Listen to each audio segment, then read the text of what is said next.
আসসালামু আলাইকুম ওয়া রাহমাতুল্লাহি ওয়া বারাকাতুহু। নাহমাদুহু ওয়া নুসাল্লি ওয়া নুসাল্লিমু আলা রাসূলিহিল কারীম, আম্মা বাদ। প্রিয় মুসলিম ভাই বোনেরা, দেশে এবং প্রবাসে যে যেখান থেকে দেখছেন, সকলকে আমিন শব্দের উপর ধারাবাহিক আলোচনা পর্ব 4-এ স্বাগত জানাচ্ছি। প্রিয় ভাই বোনেরা, আমাদের আলোচনার মূল উদ্দেশ্য হলো আহলে হাদিস কর্তৃক আমাদের হানাফি মাযহাবের উপর অভিযোগ করা হয় যে আমরা যে জোরে আমিন বলি না, বরং আস্তে আমিন বলি, এটা ভিত্তিহীন বা জাল হাদিস দ্বারা প্রমাণিত। আমাদের আলোচনার মূল বিষয় কিন্তু সেটা। তবে আমরা চাচ্ছি আমিন শব্দের উপর ভিত্তি করে যতগুলো রিওয়ায়াত এসেছে এই রিওয়ায়াতগুলো আলোচনা করা এবং একেবারে শেষ পর্যায়ে গিয়ে সমাধান খুঁজে বের করা। তার ওই ধারাবাহিকতায় আমরা প্রথমে আমিন শব্দের উপর বিশ্লেষণ করেছি। আমিন বলার ফজিলত হুকুম নিয়ে আলোচনা করেছি এবং আমিন শব্দটি মুক্তাদিরাই বলবেন সেই রিওয়ায়াত পেশ করেছি। আজকে আমাদের আলোচনার বিষয় হবে যেই সব রিওয়ায়াতে এসেছে যে ইমাম এবং মুক্তাদি উভয়েই আমিন বলবেন। আমি আগে বলছি, আমরা এখন সমাধানের পথে যাচ্ছি না। আমরা চাচ্ছি আমিন শব্দকে কেন্দ্র করে যতগুলি রিওয়ায়াত আমাদের কাছে এসেছে, আমরা পেয়েছি, এই রিওয়ায়াতগুলো আগে পেশ করব, শেষে গিয়ে তার একটা সুন্দর সমাধান খুঁজে বের করব যে আমাদের হানাফি মাযহাবের আমলটা কি ভিত্তিহীন জাল হাদিস দ্বারা প্রমাণিত নাকি সঠিক আমল, সেটা আমরা একেবারে শেষে গিয়ে আলোচনা করব ইনশাআল্লাহ। তো আজকে আমরা আলোচনা করব যে যেই সব রিওয়ায়াত এসেছে যে সূরা ফাতিহা শরীফ পড়ার পর ইমাম সাহেবও আমিন বলবেন এবং মুক্তাদিরাও আমিন বলবেন। আস্তে বলবে না জোরে বলবে, সেই আলোচনা আসবে পরে। আমরা এখনো সেই আলোচনায় যাইনি। আমি আবার বলছি যে আমিন কি আস্তে বলবো না জোরে বলবো, এটার আলোচনা আমাদের পরবর্তী পর্বে আসবে। আমরা এখনো সেই আলোচনায় যাইনি।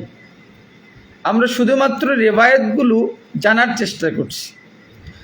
তো আজকে আমরা জানব যেই সকল রিওয়ায়াতে এসেছে যে ইমাম সাহেবও আমিন বলবেন, মুক্তাদিরাও আমিন বলবেন। নামাজের বাইরে যিনি সূরা ফাতিহা পাঠ করবেন উনি সূরা ফাতিহা শেষ করে আমিন বলবেন এবং যারা শুনবেন ওনারাও আমিন বলবেন।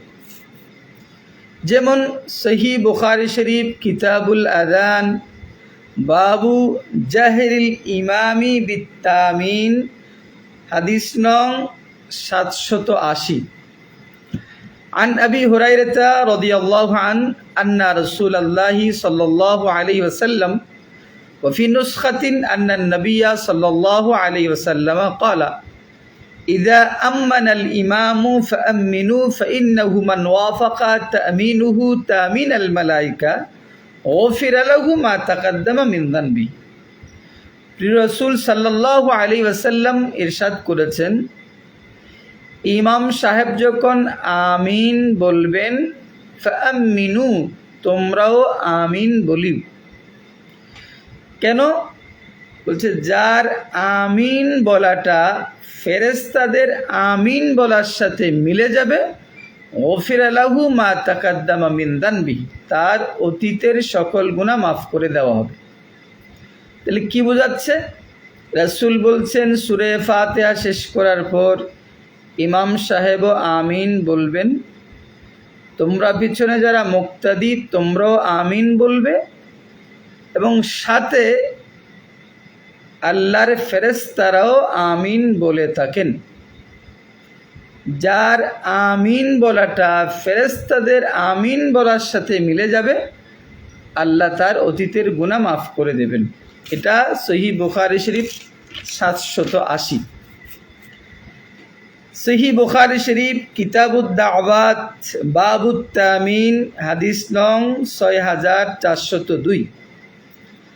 عن أبي هريرة عن النبي صلى الله عليه وسلم قال সৈয়দুনা আবু হুরায়রা রাদিয়াল্লাহু তাআলা আনহু প্রিয় নবী মুহাম্মদুর রাসূলুল্লাহ সাল্লাল্লাহু আলাইহি ওয়াসাল্লাম থেকে রিওয়ায়াত করছেন, প্রিয় নবী সাল্লাল্লাহু আলাইহি ওয়াসাল্লাম বলেছেন, ইজা আম্মানাল কারি, এই রিওয়ায়াতে কারি আছে, ইজা আম্মানাল কারি, যখন কারি সাহেব আমিন বলবেন, ফাআমিনু, তোমরাও আমিন বলিও। তাহলে বোঝা যাচ্ছে নামাজের বাইরেও যদি কেউ সূরা ফাতিহা শরীফ পাঠ করে উনিও আমিন বলবেন, যারা শুনবেন ওনারাও আমিন বলবেন। ফাইন্নাল মালাইকাতা তুআমিনু, রাসূল সাল্লাল্লাহু আলাইহি ওয়াসাল্লাম বলছেন তোমাদের আমিন বলার সাথে তাল মিলিয়ে ফেরেশতারাও আমিন বলে থাকেন। ফামান ওয়াফাকা তামিনুহু তামিনাল মালাইকা গফিরা লাহু মা তাকাদ্দামা মিন যানবিহি, যার আমিন বলাটা ফেরেশতাদের আমিন বলার সাথে মিলে যাবে, আল্লাহ তার অতীতের সকল গুনাহ মাফ করে দিবেন, তার অতীতের সকল গুনাহ মাফ করে দেওয়া হবে। সহিহ মুসলিম শরীফ কিতাবুস সালাত বাবুত তাসমিঈ ওয়াত তাহমিদি ওয়াত তামিনি হাদিস নং 410। عن أبي هريرة أن رسول الله صلى الله عليه وسلم قال, হযরত আবু হুরায়রা রাদিয়াল্লাহু তাআলা রিওয়ায়াত করছেন, রাসূলুল্লাহ সাল্লাল্লাহু আলাইহি ওয়াসাল্লাম ইরশাদ করেছেন, ইযা আম্মানাল ইমামু ফাআমিনু, যখন ইমাম সাহেব আমিন বলবেন তোমরাও আমিন বলিও।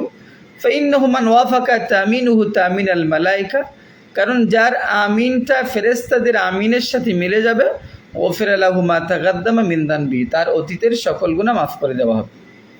এই হাদিস আবু দাউদ শরীফ কিতাবুস সালাত বাবুত তামিন ওয়ারাল ইমাম হাদিস নং 934, তিরমিজি শরীফ আবওয়াবুস সালাত বাবু মা জা ফি ফাদলিত তামিন হাদিস নং 250, নাসাই শরীফ কিতাবুল ইফতিতা জাহরুল ইমাম বি আমিন হাদিস নং 926, সুনান ইবনে মাজাহ কিতাবু ইকামাতিস সালাত বাবুল জাহরি বি আমিন হাদিস নং 851। তো এই হাদিস থেকে আমরা কি বুঝলাম, যে নামাজের ভিতরে ইমাম সাহেব সূরা ফাতিহা শেষ করে আমিন বলবেন, মুক্তাদিরও আমিন বলবেন, এবং ইমাম মুক্তাদির আমিনের সাথে তাল মিলিয়ে ফেরেশতারও আমিন বলেন। আরেক রিওয়ায়াতে এসেছে, যখন কারি সাহেব আমিন বলবেন তখন তোমরাও আমিন বলি। নামাজের বাইরে যদি কোনো কারি সূরা ফাতিহা পাঠ করেন, তাহলে উনি সূরা ফাতিহা শেষ করে আমিন বলবেন, শ্রোতারও আমিন বলবেন, নামাজের ভিতরে হোক নামাজের বাইরে হোক। এবং এই কারি, শ্রোতা, ইমাম, মুক্তাদি ওনাদের আমিন বলার সাথে তাল মিলিয়ে ফেরেশতারাও আমিন বলে থাকেন। যার আমিন বলাটা, যার আমিন ফেরেশতাদের আমিনের সাথে মিলে যাবে, তার অতীতের সকল গুনাহ মাফ করে দেওয়া হবে। তাহলে আজকের যে রিওয়ায়াত আমরা জানলাম, আমরা রিওয়ায়াতগুলো জানতে চাচ্ছি, এখনো সমাধানের পথে নয়। আজকের যে রিওয়ায়াত আমরা জানলাম সেটা হলো, নামাজের মধ্যে ইমাম সাহেব সূরা ফাতিহা শেষ করে আমিন বলবেন, মুক্তাদিরও আমিন বলবেন, ওনাদের সাথে ফেরেশতারাও আমিন বলে থাকেন। কারি সাহেব সূরা ফাতিহা পড়ে আমিন বলবেন, পিছনে যারা শুনবেন তারাও আমিন বলবেন, ওনাদের সাথে ফেরেশতারাও আমিন বলে থাকেন। ফেরেশতাদের আমিনের সাথে যার আমিন মিলে যাবে, আল্লাহ তার অতীতের গুনাহ মাফ করে দেবেন। প্রিয় ভাই বোনেরা, জোরে বলবো না আস্তে বলবো সেই আলোচনা পরে আসবে। আজ আগে আমরা জানতে চাচ্ছি কি কি রেওয়ায়েত এসেছে। এটার পিছনে কারণ হলো, এই রেওয়ায়েতগুলো বলার পিছনে কারণ হলো এতগুলো রেওয়ায়ত সবগুলো সহিহ হাদিস। ইমাম সাহেব ওয়ালাদ-দাল্লিন বলবেন, পিছনে মুক্তাদিরা আমিন বলবেন, সেটাও সহিহ হাদিস। এই হাদিস ইমাম সাহেবও আমিন বলবেন, মুক্তাদিরও আমিন বলবেন, কারি সাহেবও আমিন বলবেন, শ্রোতারও আমিন বলবেন, এটাও সহিহ হাদিস। তাহলে এই কয়েক রকমের সহিহ হাদিস আমাদের কাছে এসেছে। এখন জোরে আমিন বলার যেই সহিহ হাদিস, সেই সহিহ হাদিস নিয়েই আহলে হাদিসরা লাফায়, চিল্লাচিল্লি করে। তো বাকি এই যে আরো অনেক সহিহ হাদিসগুলো আছে, এগুলোর কি অবস্থা হবে? এগুলো বাদ দিয়ে তাদের মতাদর্শকে প্রতিষ্ঠা করার জন্য একটা সহিহ হাদিস নিয়ে একদিকে চলে যাচ্ছে। সেজন্য আমরা সব রিওয়ায়াতগুলো আগে আলোচনা করব, জানব, ইনশাআল্লাহ পরে গিয়ে সমাধান দেব, সমাধান খুঁজে বের করব যে আমাদের হানাফি মাযহাবের আমলটা সহিহ হাদিসের ভিত্তিতে কিনা সেটা জানব। ইনশাআল্লাহ লা মাযহাবি আহলে হাদিসদের এই আপত্তি, এই অভিযোগ ইনশাআল্লাহ আমরা খণ্ডন করব। আসসালামু আলাইকুম ওয়া রাহমাতুল্লাহি ওয়া বারাকাতুহু।